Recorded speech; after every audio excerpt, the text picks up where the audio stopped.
was thinking about that as we're singing, the whole earth is filled with His glory. If we'll see it, and it's there, sometimes not in the ways that we sometimes can recognize. I was reading the headlines in the course of this week and saw where Russia has now provided Iran with anti-aircraft missile launchers as a part of their defense, knowing that some kind of an airstrike will probably hit their nuclear facility sometime in the next few months. And you look at that, you see all the things that are going on in the world, and we think your heart's going to sink related to certain things.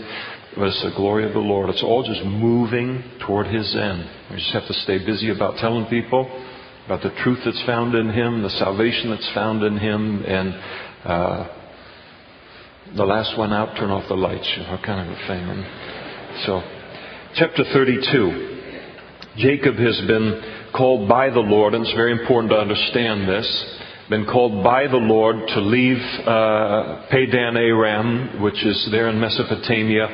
He is to return to his father's land, which is Canaan. But even more than that, he has been told by the Lord to return even to his family, who are living at this present time, Isaac and the rest of the family living, except for Esau, who's living down in Seir, which is the land of Edom, which will become named after him. But the rest of the family is in a city called Hebron, in the country of area of Canaan. And so he's been called to go there. He tries to sneak off and, without saying goodbye to his father-in-law, Laban. And his father-in-law is pretty upset about that and tracked him down, wanted to do him harm, but God protected him from the harm that Laban wanted to do to him. But it got messy. They made a covenant, but the covenant was basically, may God look out for you because I can't, and you're so untrustworthy, only God can look out for you. And they set a little barrier up, little memorial out in the middle of the wilderness, and said, don't you come back over this line back toward me. I won't come toward you for harm. And tap, tap, no erases. And they went on their way on things. And so there's really no going back for Jacob, back to what he's known for the last 20 years. The problem is that out in front of him, he is returning to a land that is going to require him to come face to face with his older brother by the name of Esau. And the last time he saw Esau wanted to eat him for lunch. And so it's a mess behind him. It's a mess in front of him, at least as he sees it. And so he's in a very, very difficult trial.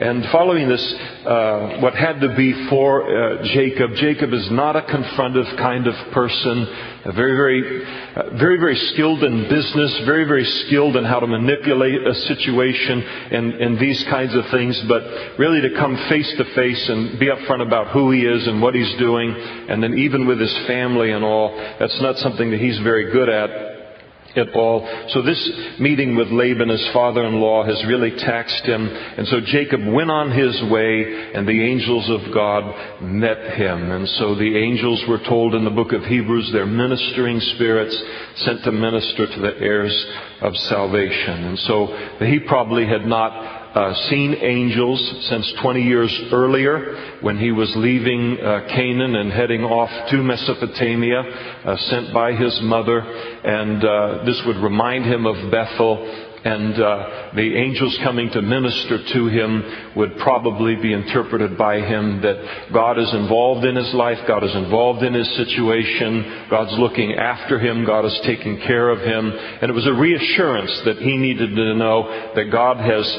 as he is obeying God's word, God has coupled the supernatural to his situation to protect him while obeying him. And so this is the way that he would have probably looked at it. I think that the angels were probably sent by God to Jacob in order to protect him. He is going to cross some very dangerous territory with very large herds and flocks, a very large family, and probably relatively few men that are part of his kind of entourage.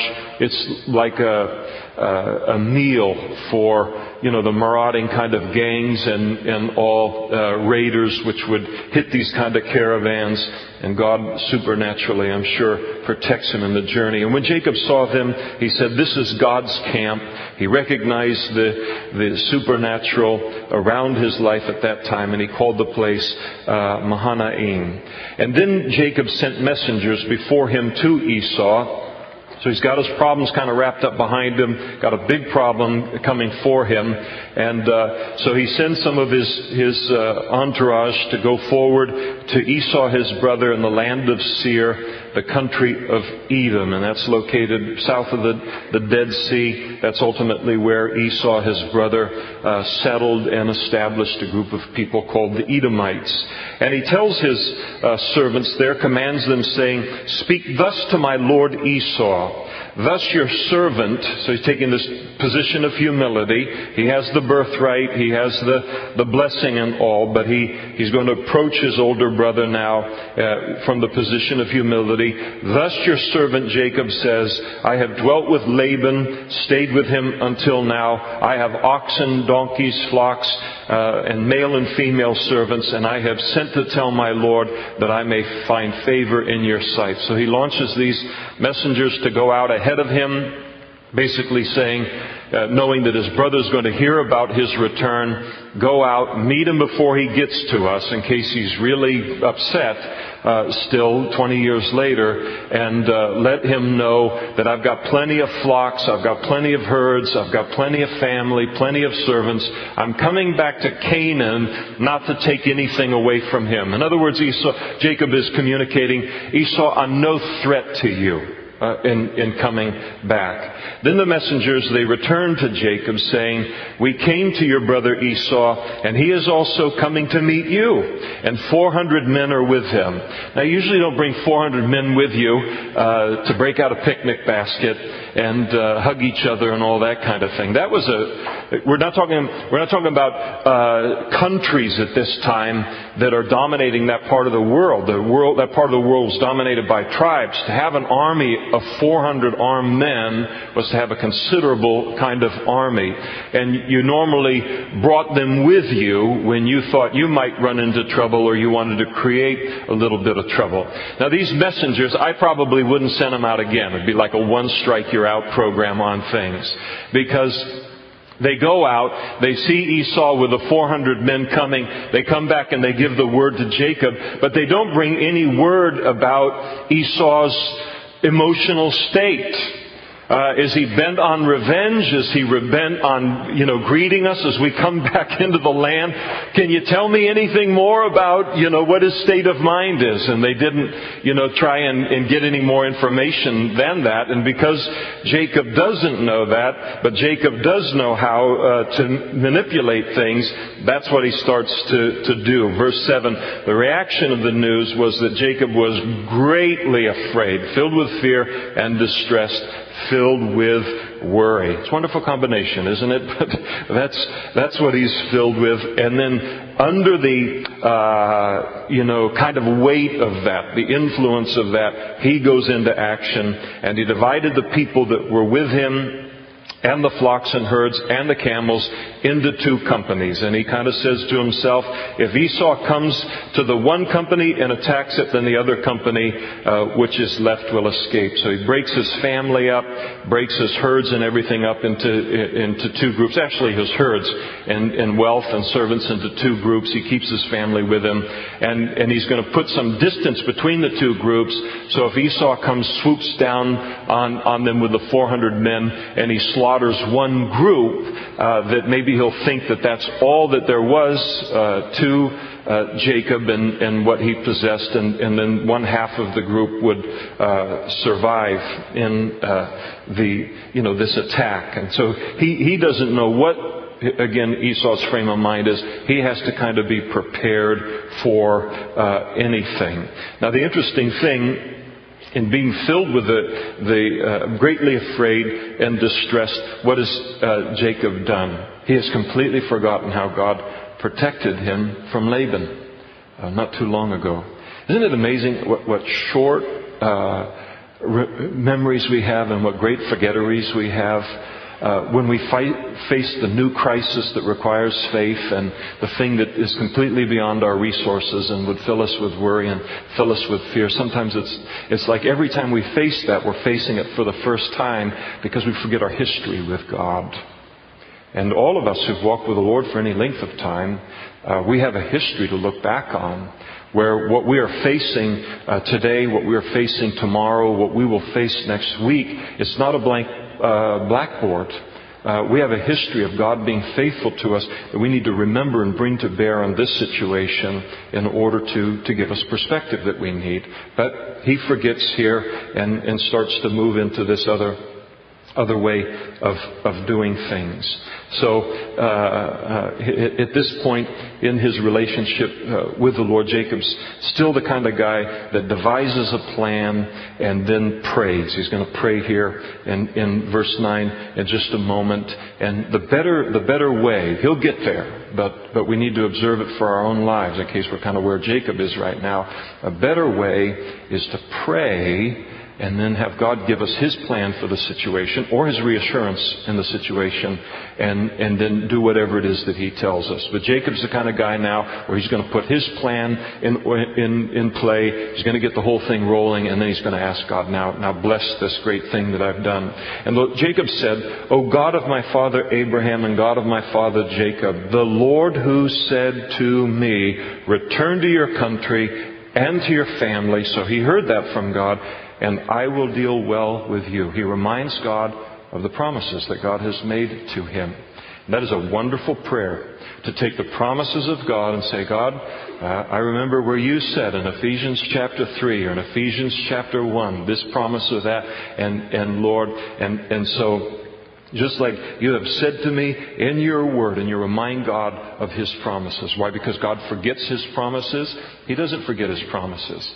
And we remind Him of His promises so that we're reminded of His promises because we forget them. It isn't like God said, boy, Jacob, man, I forgot all about that. Excuse me, it's been a rough week.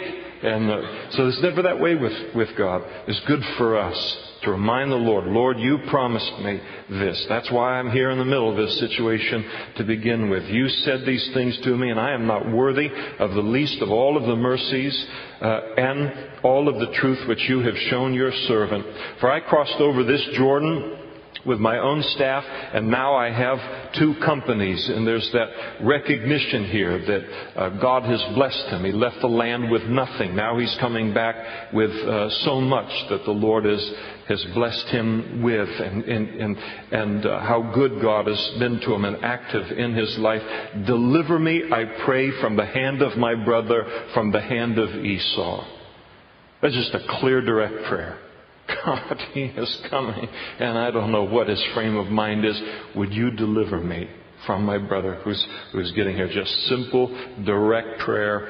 God loves it, and he hears it. For I fear him, it's going to be upfront with God, lest he come and attack me and the mother with the children, slaughter my wives and my children. For you said, reminds God of his promises again, I will surely treat you well and make your descendants as the sand of the sea, which cannot be numbered for multitude. Now he reminds God of a promise that God had made to him 20 years earlier. And so Jacob lodged there that same night, and he took what came to his hand as a present for Esau, his brother. He took 200 female goats, 20 male goats, 200 ewes and 20 rams, 30 milk cows with their colts, 40 cows and 10 bulls, 20 female donkeys and 10 foals. We've got 580 animals that he kind of puts together in a herd right here. Now he's prayed. He's going to go right back to kind of taking things under his control and trying to work the situation. So he's a manipulator. His name is Jacob, and which means a supplanter. It means somebody who trips other people up to get ahead of them in life and that kind of a thing. If you're named Jacob here tonight, relax. The name has been sanctified by God and all. But that's what he is. He's not yet Israel. He's not been renamed, governed by God. And so he gets all of these animals out together, and he's going to put them in 3 waves now. He's going to divide them up into 3 sections of animals. He's going to send some men to herd, 1/3 of the flock out ahead. Going to give sufficient spacing between the group. Send the second one out, another space. Send the third one out. So as these wave after wave of kind of blessings come to Esau, all of these 580 animals can have their maximum impact upon him. And if the first wave didn't soften Esau's heart, maybe the second one will. If that didn't, then maybe the third one here. I mean, he's just working all the time. This guy's working this way. Now remember, in those days, if you had 10 of these animals, you were a wealthy man. For you to have 10 oxen, 10 camels, 10 of anything in those days, you're living upper middle class in those days. So when this guy pulls 580 animals out just to try and manipulate a situation, this guy is wealthy, incredibly wealthy, how God has made him. It's just a portion of his flock that he uses to send forth. So this would have been an unbelievable amount of wealth coming Esau's way. Because Jacob feels like he's got an unbelievable amount of built-up anger that's only been festering for 20 years that he's got to kind of address in Esau's life. So he sends them forth, delivered them to the hand of his servants. Every drove by itself, and he said to his servants, "Pass over before me, put some distance between the successive droves." And he commanded the first one, saying, "When Esau my brother meets you and asks you, saying, 'To whom do you belong and where are you going?'" This big flock out in the middle of the nowhere. "Whose are these in front of you?" Then you shall say, "They are your servant Jacob's. It is a present to my lord Esau, and behold, he is coming behind us." And so he commanded the second to do the same thing and say the same thing. The third to say the same thing, do the same thing. And all who followed the drove, saying, "In this manner you shall speak to Esau when you see him. And also say, 'Behold your servant Jacob.'" And so he's, "My lord Esau, your servant Jacob. My lord Esau, your servant Jacob. My lord." I mean, he's really laying it on pretty thick. And but he's trying to, appease him in this way. "Your servant Jacob is behind us." And at least he's up front about what he's trying to do here. "For he said, I will appease him with the present that goes before me, and afterward I will see his face. Perhaps he will accept me." And so he does all of this out of a desire to soften his heart and gain acceptance. And so the present went on over before him, but he himself lodged that night in the camp. And they stayed behind as the flocks go forward. And then he arose that night, and he took his 2 wives, his 2 female servants, and his 11 sons, and they crossed over the ford of Jabbok, and which is kind of a feeder stream into the Jordan River. And he took them and sent them over the brook and sent over what he had. And so he's going to wait till morning. He knows he's not going to run into Esau that night. And so he sends his family over the brook where they're going to need to go the next day. He needs some quiet time to think all of this over a little bit, just to be alone for a while. And so he stays on the other side of the brook.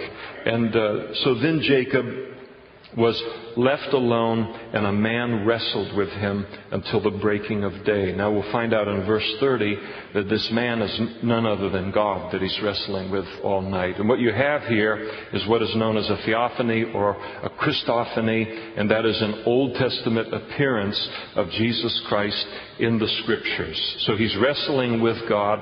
God the Father is a spirit. You can't wrestle with him in a physical way.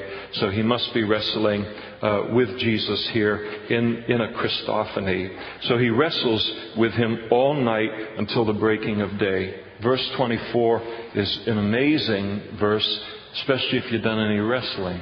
Do we have any people that did competitive wrestling? Junior high, high school, college in the room. Hand up real high. Got one in here. Several. Oh my, we've got all kinds here. All right. Wow. All right. Uncle. How many of you did a little wrestling, though, growing up? Just done things, just big brother, little brother, older sister, and just whoop her, she's kind of a thing.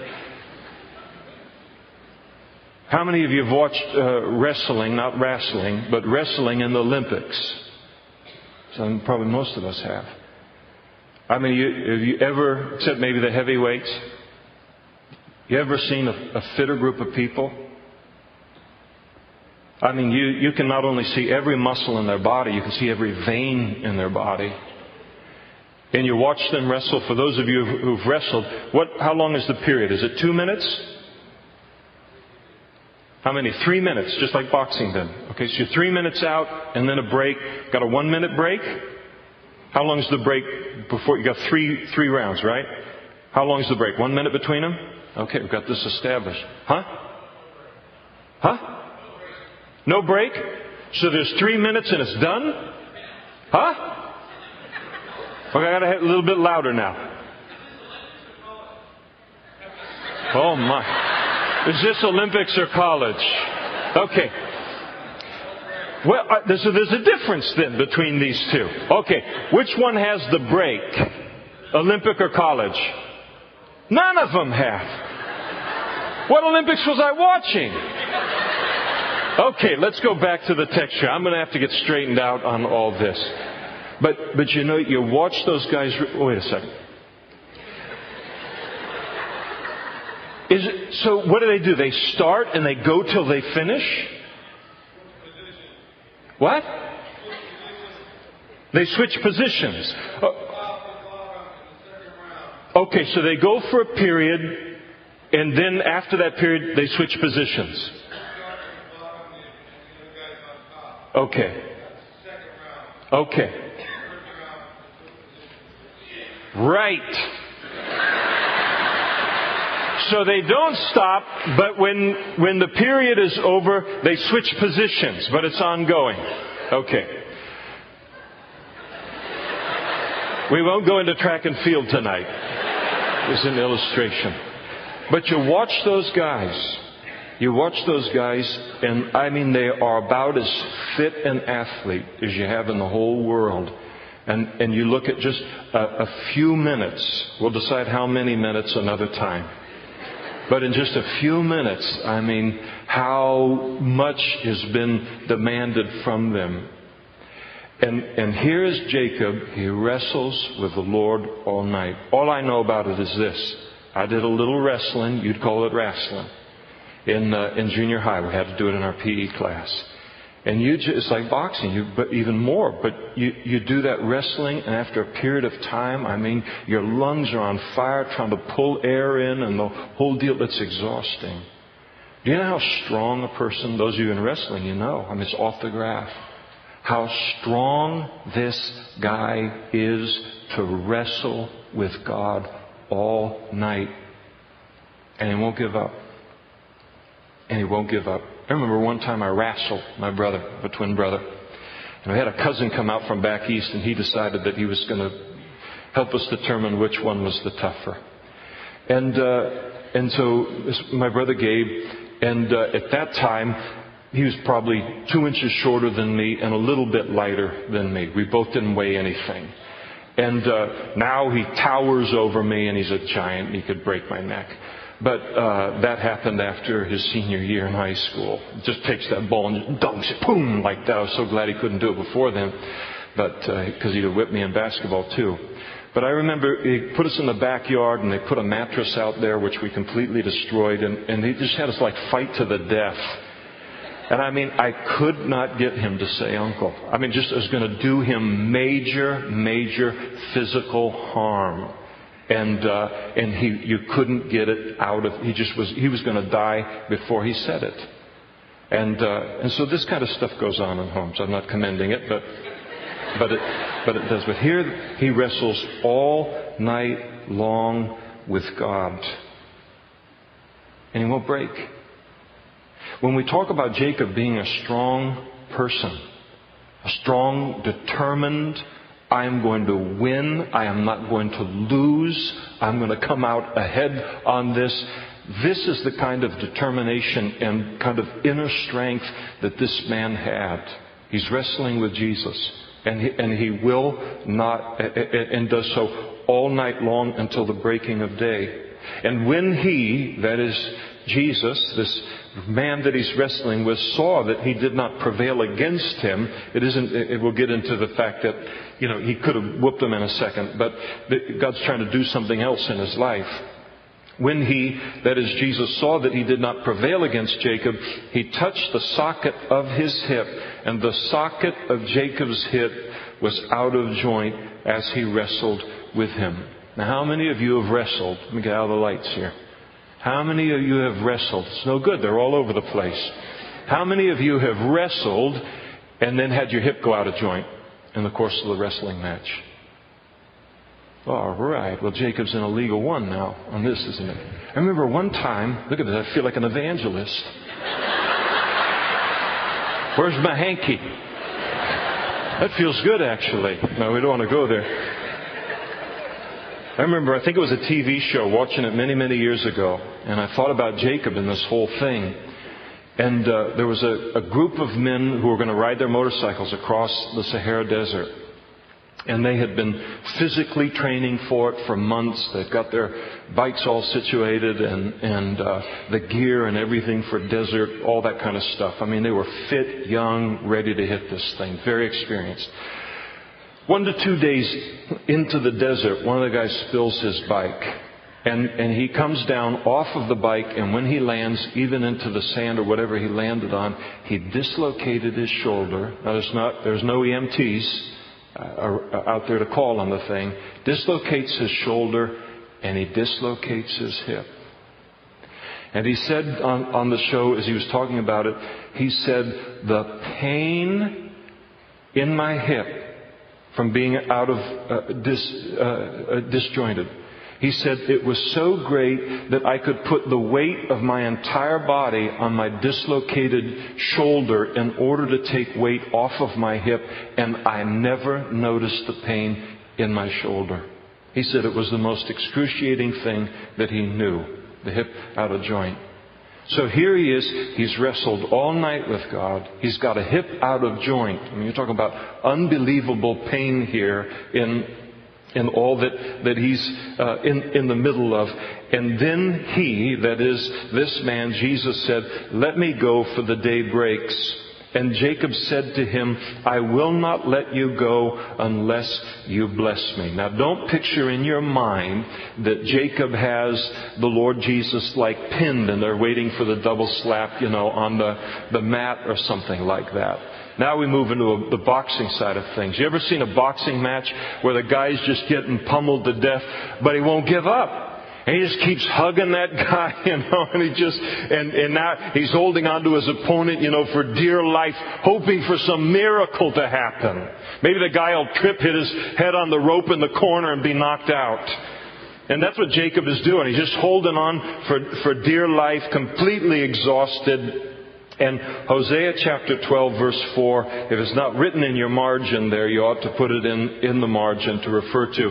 It gives us the tone of Jacob's voice and the tone of his heart when he speaks this to the Lord. He's weeping, he's crying, he's desperately clinging to God. Hosea puts it this way, yes, he, that is Jacob, struggled with the angel and prevailed.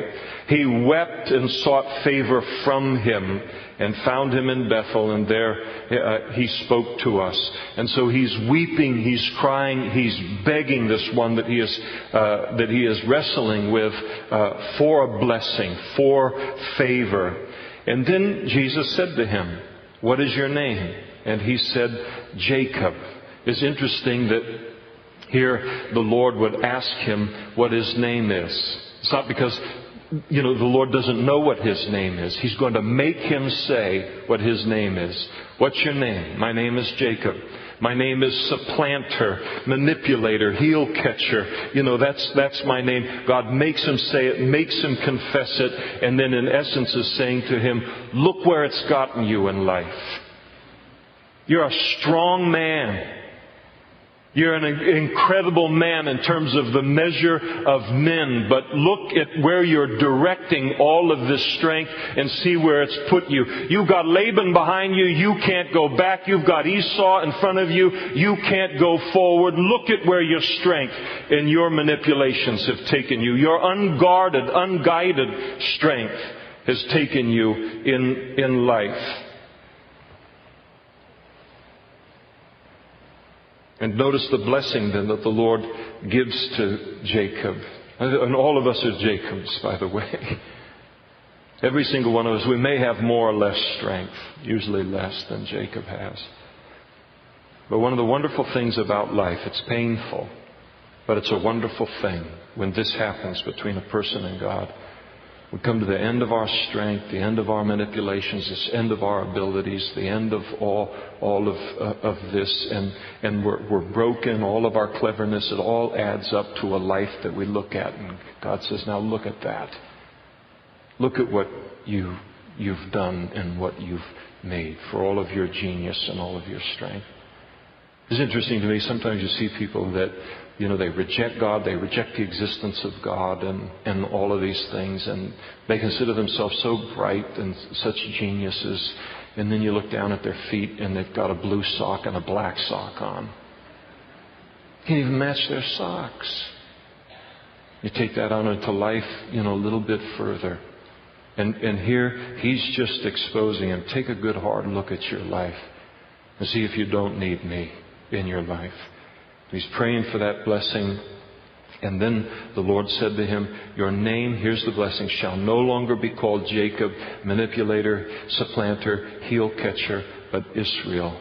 He changes his name. And the name Israel means governed by God. It means ruled by God. And that's the blessing that God gives him. And that's the greatest blessing that a human life can receive in life. Is to go from being a self-made, self-whatever man, a manipulator, a con man, a conniver, all of these kinds of things, and then to move from that once we realize that this is no kind of life. The best that I can produce is far from what I want life to be, and then I go over and I surrender to God, and then God names me governed by God. Where it's a reality in our lives. Where our lives truly become, now from this point forward, governed by God. That's the greatest blessing that God can give a human being. And He gives it to Jacob here.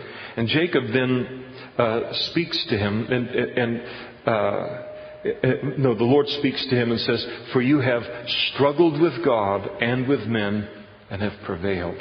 Prevailed? He's a sweaty, sobbing, hip out of joint mess. And he's prevailed with God. He did prevail with God. How did he prevail?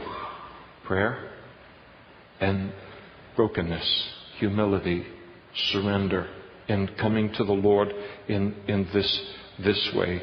No one truly prevails in life until God prevails in their life. Sometimes some of you know, and I've prayed for you, or your children, or some kind of a situation. Very often I'll pray and I'll say, Lord, I pray that you win in this situation. Lord, you know what that looks like in this situation. But Lord, I know that if you win in the situation, everybody wins in the situation. However painful it may be in the middle of the process. And so here it is, the greatest thing happens is that God wins in his life, and he has prevailed by virtue of his surrender to the Lord. And then Jacob asked and said to this one he's wrestling with, tell me your name, I pray. And the Lord said, why is it that you ask about my name? And he's not going to give him his name. And I don't know why. We'll ask maybe in heaven if you care about it. And then the Lord blessed him there. And so Jacob called the name of the place Peniel, and for I have seen God face to face, and my life is preserved. And just as he crossed over Penuel, the sun rose on him. He limped on his hip. Now, what a night that's been. He must have been a wreck when he showed up to the family. Ever had a night like that? This is And therefore, to this day, the children of Israel do not eat the muscle that shrank, which is on the hip socket, because He, the Lord, touched the socket of Jacob's hip in the muscle that shrank. Now Jacob lifted up his eyes, and he looked, and now he's in this terrible kind of condition, physically speaking. I mean, he has no ability to manipulate the situation. At least before the night, he could run or ride a camel. Who's going to ride a camel with your hip out of joint? I mean, God has taken away every option that he has in the face of what's coming his way, except to trust Him. Man, that's hard when God does that. But it's where we grow on things. And so here it is. He looks up, and now, before he can get a couple of hours of shut-eye after the evening and all, here is Esau coming, and with him are those 400 men that he's been hearing about. And so he divided the children among Leah, Rachel, and the 2 maidservants. And he put the maidservants and their children in front, then Leah and her children behind, and then Rachel and Joseph last. So in the order of his wives, he puts Rachel and Joseph in the back, in the safest place, and still indicating that the great love of Jacob's life always had been and still is Rachel. He puts her in the safest place. And then he crossed over before them, and so he leads his family now, and he bowed himself to the ground 7 times. He just keeps this bowing going on until he came near to his brother. And so that's what Esau is seeing as he's approaching his brother. Now wave after wave of animal. Now his brother is bowing down before him. And there's this humility, I'm no threat to you kind of thing. But Esau ran to meet Jacob, and he embraced him and fell on his neck and kissed him, and they wept. Now that wasn't the reaction that Jacob was anticipating from him. I mean, that's an amazing series of words, isn't it? Ran, embraced, kissed, wept. That wasn't what he expected to have come from his brother. He thought, Esau's coming, 400 men. They're going to slaughter all of us here in this thing. I think that in this, Esau is a commendable person. When we see him in the Scriptures, I mean, it's been obvious that he lacks spiritual discernment. He doesn't really have kind of a concern for God and a spiritual depth that would allow God to make him the patriarch of this family that's going to bring the Messiah, the Savior of the world, into the world. But he is basically a good man in the situation. Jacob should be the leader. That's why God made him the leader. But he's a good guy. He shows up here on the scene, angry 20 years earlier. And he's willing to forgive at this point. He's eager for reconciliation with his brother. Now, I'm inclined to believe that what happened here in the situation, pretty likely, is that Esau headed off not knowing whether Jacob was coming for a fight with him. So he brought all the resources that he had, which was the 400 men. But I think there's a soft heart behind the whole thing.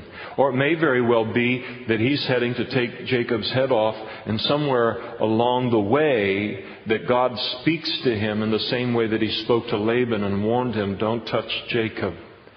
Because we're going to have problems if you try to do that. And when Jacob greets Esau in just a moment, he's going to say, when I saw your face, I saw the face of God. In other words, when I saw that your countenance toward me and your attitude toward me was one that was favorable, I recognized that God is behind this. And I see that He's been at work. So the Lord might have been working both ends of this thing as they're kind of running together.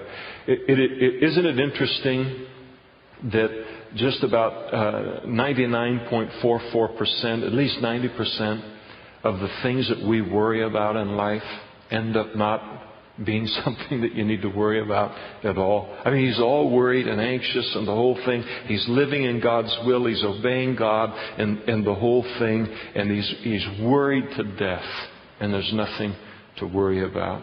One of the famous quotes that I like about worry is that it's like a rocking chair. It gives you something to do, but it doesn't get you anywhere. It doesn't accomplish anything. And that's the way that it is. Nobody should worry while we're in the middle of God's will. And so here he's anxious in everything, and God has been taking care of the situation as they now come together. And he lifted his eyes, Esau did, and he saw the women and the children, and he said, "Who are these with you?" And so Jacob said, "The children whom God has graciously given your servant." And then the maidservants came near, they and their children, they bowed down. And Leah also came near, and her children, they bowed down. And afterward Joseph and Rachel came near, and they bowed down. And then Esau said, "What do you mean by all this company which I met? You know, all these flocks and herds that you're sending out ahead of you." And Jacob said, "These are to find favor in the sight of my Lord." I was trying to manipulate you, brother. That's what the whole thing was about. To try and soften you and get your favor out of this deal. And we've got to give him points for being honest. Esau said, "I have enough, my brother. Keep what you have for yourself." And Jacob said, "No, please. If I have now found favor in your sight, then receive my present from my hand, inasmuch as I have seen your face as though I have seen the face of God." I see God's favor in all of this, and you were pleased with me. "Please take my blessing that is brought to you, because God has dealt graciously with me, and because I have enough." And so he urged him, and he took it. And then Esau said, "Let us take our journey.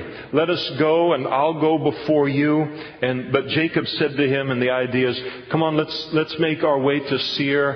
Come down to where I'm living and all." Jacob said to Esau, "My Lord knows that the children are weak, and the flocks and the herds which are nursing with me. And if the men should drive them hard one day, then all of the flock will die." You've got 400 men. You're on camels or you're on horseback or something. You need to move along quickly. If we tried to keep up with you, I'd kill a portion of my flock and my children in doing that. We can't keep that kind of a pace, but we don't want to hold you up either. Please let my Lord go on ahead before his servant, and I'll lead on slowly at a pace which the livestock that go before me and the children are able to endure until I come to my Lord in Seir. So you go to Seir, and we're right behind you, and we'll just go at a slower pace. He has no intention of going to Seir. He is just lying through his teeth. And here God has shown himself so strong on his behalf here in the situation, and he's going to revert right back to manipulation, deception, and lying to get himself out of the pickle.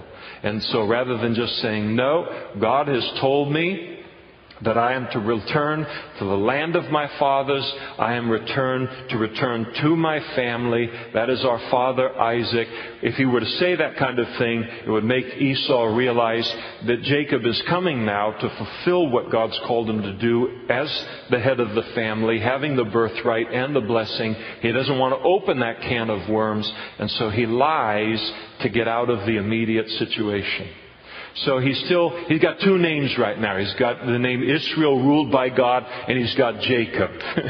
Sometimes he's going to live thoroughly up to this name. Other times he's going to live up thoroughly to this name. And it won't be long that God will use the names interchangeably on the basis of how he conducts himself in a given situation. Whether he reverts to his old nature, dealing with things, as the old Jacob would, or in the way that one who was ruled by God would deal with them. And so here he is. He just wants out of a difficult thing. Listen, you head on out there and, get the fodder ready for the flocks and everything. We're right behind you. Esau said, "Now let me leave with you some of the men who are with me. Let me leave an escort, a bodyguard with you." And Jacob doesn't want that because he knows he's not going to go to Seir.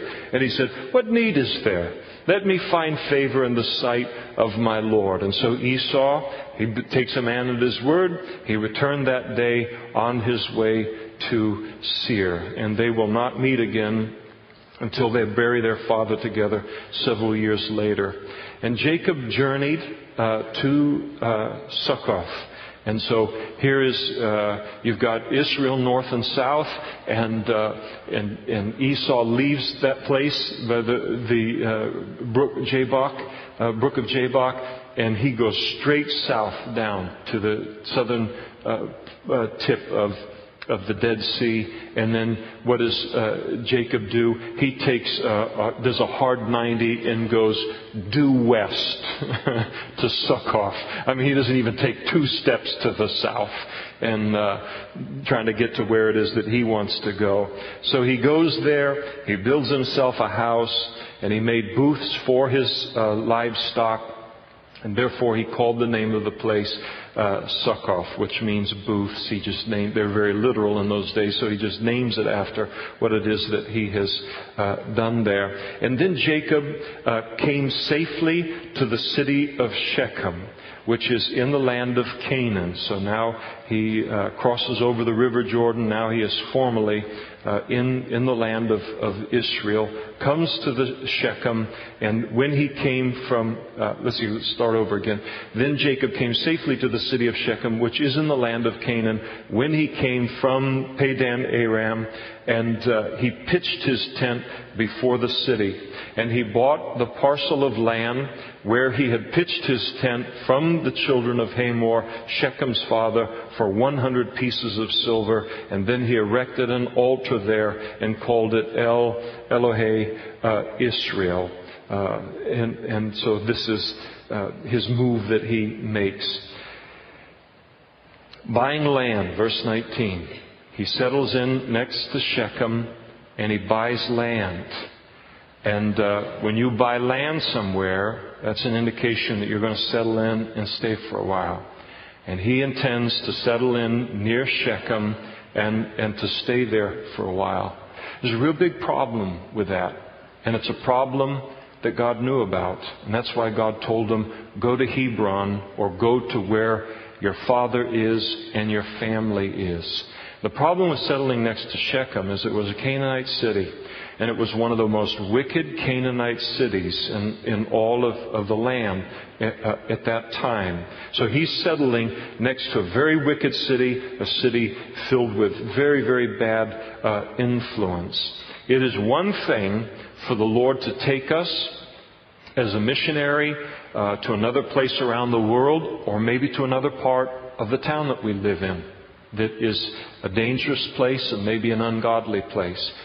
God can do that. He does that all the time with His people. But He gives them the grace to go there and then to live the life that He wants them to live there. And He gives the grace both to the parents and to the children, if the children are involved. So I don't want to give you the idea that God can't move His people into places that are ungodly as a part of His plan.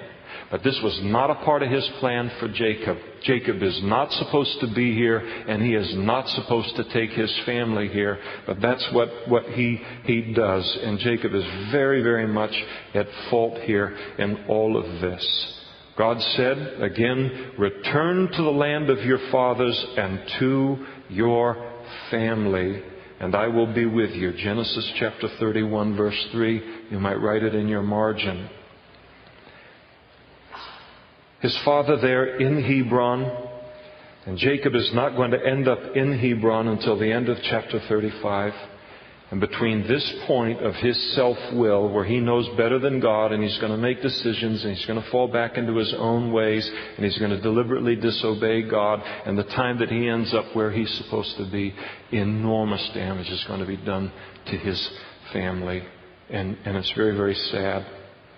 God wanted him to go to Hebron so that he and his children would be around the influence of others that worship the Lord, worship the true and the living God. And here they are in a land that's filled with paganism and sexual immorality and all kinds of wickedness and these kinds of things. And for him to take and get around his family in Hebron, that was a place that was relatively safe spiritually for him and the children and his wives, safe, relatively speaking, for them physically. But he thinks he's smarter than God here, so he disregards God's commandment here, and he puts his family in a danger that God knew his family was not ready for. And Jacob's a little bit like Lot in all of this. Lot was able to maybe handle the wickedness of Sodom, but his family was not able to handle that wickedness. Jacob, maybe he's able to, navigate the wickedness of Shechem and get along and not be tainted by it and not become a victim of it and all, but his family is not able to do that. And when God directs us as fathers, when he directs us as parents, it isn't, sometimes we can be so egocentric that we think it has everything to do with us, and he is speaking to us, maybe not even with us foremost in mind, but where he knows our children and our family to be at a given point in time, what they can endure and all. And so Shechem, it was a better place than Hebron when you had a lot of flocks and a lot of herds, because it was near the Jordan River, and that's where the green stuff was, where you could pasture those herds. Hebron, much higher elevation, much more desolate kind of place. It wouldn't be as good a place. Shechem was the better place for flocks, for herds, for prosperity. But Hebron was the better place for raising a family. And he takes and he makes a choice that's exactly backwards. And it's going to be a lot of problem. And I think it speaks to us as parents, just like when we looked at Lot and his failure there. For the sake of our children, we need to be unswervingly obedient to God's Word, to His direction from His Word, and then His personal direction to us as husbands and as wives and as parents in our family. And what He does is He stops short of where it is that God has called him to go. He's gone all the way from Padan Aram. He's come all the way from Mesopotamia. He's made the journey that 550 miles to get to Shechem. And he's a couple of stones throw away from Hebron. And he stops. He's obeyed God 90%. And then he stops. And it's not good enough to obey God 90%, because Shechem is too wicked for it. This world is too wicked a place to be found obeying God, especially when we have authority and people are influenced by our decisions, always, but as parents for sure, on things, is even more important. Where does God want us to be? And we need to hear that from God. And then we need to go all the way there. What has God called you to be in your life? What calling, what gifting has He given to you? What ministry does He want you involved in for the expansion of His kingdom? What is the plan that He has for your life? And we get in this crazy thing, in the United States of America. It happens probably everywhere in the world, where we feel like there's just like this class curve. That if I obey God 90%, that's acceptable to Him. But it's the 10% that'll kill us. When God speaks, think about who's speaking when God speaks. One day we're going to see Him face to face. But think about who's speaking. And He is due 100% obedience in our lives. He never wastes His words. There's always a reason for what it is that He tells us.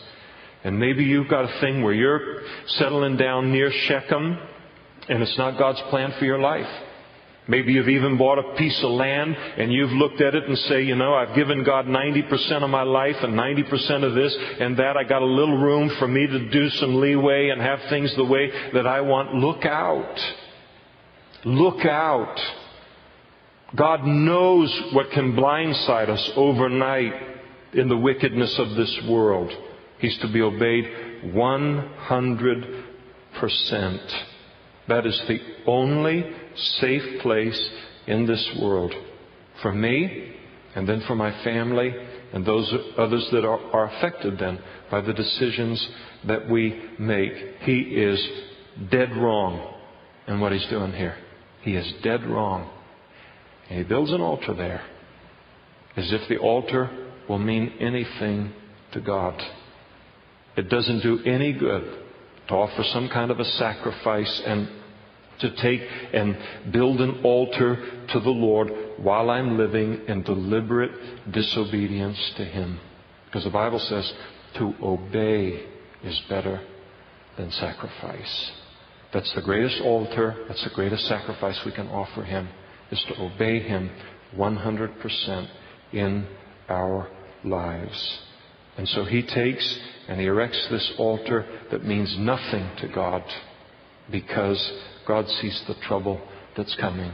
And sometimes we can think, I'll engage in this spiritual activity and I'll do this thing and that and it'll all be okay and God will forget about the other 10%. It doesn't work that way. The Bible says that the commandments of God are not burdensome. They are not troublesome. And they aren't. God gives the commandments that He gives because they protect us. They lead us into life. And they're good for us. And so God doesn't say, He couldn't look at this and say, well, boy, the Bible could have been about this thick, but I just had to throw a bunch of stuff in there because, nobody takes serious a book that's just this thin. You realize how big a Bible could be if God wasn't a concise speaker on things? Every single thing is important. And in this lesson, I look at Jacob as he falls back into that place. I'm going to ask the worship team to come forward right now. And we'll just spend a few minutes in worship to just look and let it search our hearts tonight. And say, Lord, I want to be Israel. I want to be governed by God. I want to be ruled by God for my own sake, for the sake of my children, for the sake of your reputation and your name surrounding me. And if there's any kind of a thing here, just the weight of the world, I don't intend to be unduly heavy or anything like that, but I want the full force of the Word to be built into our lives. Where I kind of got this 80-20 with God, 50-50 with God, 90-10 with God. Don't do it. Don't do it. The only safe place in this world is to be 100% right in the middle, obedient to God. So let's worship the Lord. And then if He brings anything to our remembrance in our own personal life that we need to repent of and turn away from, this is a great time to do that so we can all head to our cars and know I'm right with God.